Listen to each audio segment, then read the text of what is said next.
అందరికీ వందనాలు. కీర్తనల గ్రంథము 9వ అధ్యాయము.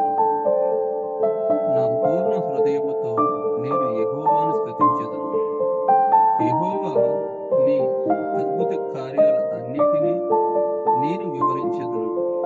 మహోన్నతుడా, నేను నిన్ను గురించి సంతోషించి హర్షించుచున్నాను. నీ నామము కీర్తించెదను. నీవు నా పక్షమున వ్యాజ్యమాడి నాకు న్యాయము తీర్చుచున్నావు. నీవు సింహాసనాసీనుడివై న్యాయమును బట్టి తీర్పు తీర్చుచున్నావు. కాబట్టి నా శత్రువులు వెనుకకు మళ్ళెదరు. నీ సన్నిధిని వారు జోగుపడి నశింతురు. నీవు అన్యజనులను గద్దించి ఉన్నావు, దుష్టులను నశింపచేసి ఉన్నావు. వారి పేరు ఎన్నటికీ నుండకుండా తుడుపు పెట్టి ఉన్నావు. శత్రువులు నశించిరి, వారు ఎన్నడూ నుండకుండా నిర్మూలమైరి. నీవు పెళ్లగించిన పట్టణములో సర్నాకు రాకుండా బొత్తిగా నశించును. యెహోవా శాశ్వతముగా సింహాసనాసీనుడివై ఉన్నాడు. న్యాయము తీర్చుటకు ఆయన తన సింహాసనమును స్థాపించి ఉన్నాడు. యెహోవా నీతిని బట్టి లోకమునకు తీర్పు తీర్చును. యథార్థతను బట్టి ప్రజలకు న్యాయము తీర్చును. నలిగిన వారికి తాను మహాదుర్గమును, ఆపత్కాలంలో వానికి మహాదుర్గమును. యెహోవా నిన్ను ఆశ్రయించిన వారిని నీవు విడిచిపెట్టువాడవు కావు. కావున నీ నామం ఎరిగిన వారు నిన్ను నమ్ముకుందురు. సియోను వాసి అయిన యెహోవాను కీర్తించుడి.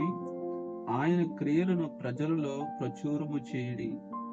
ఆయన రక్తాపరాధముల గురించి విచారణ చేసినప్పుడు బాధపరచబడిన వారిని జ్ఞాపకము చేసుకును. వారి మొరను ఆయన మరువడు. నేను నీ కీర్తి అంతటిని ప్రసిద్ధి చేయుచు సియోను కుమార్తె అయిన గుమ్మములో నీ రక్షణను బట్టి హర్షించినట్లు యెహోవా నన్ను కరుణించుము. మరణ ద్వారమున ప్రవేశింపకుండా నన్ను ఉద్ధరించువాడా, నన్ను ద్వేషించువారు నాకు కలుగు చేయి బాధను చూడుము. తాము త్రవ్విన గుంటలో జనములు మునిగిపోయిరి. తాము ఒడిన వలలో వారి కాళ్ళు చిక్కబడి ఉన్నది.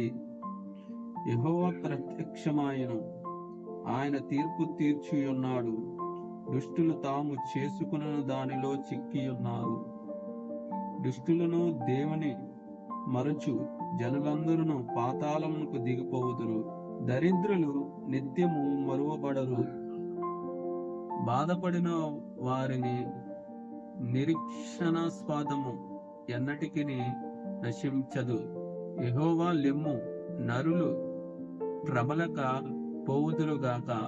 నీ సన్నిధిని జనులు తీర్పు పొందుదురుగాక. యెహోవా వారిని భయపెట్టుము. తాము నరమాత్రులమని జనులు తెలుసుకుందురుగాక. ఆమేన్. అందరికీ వందనాలు.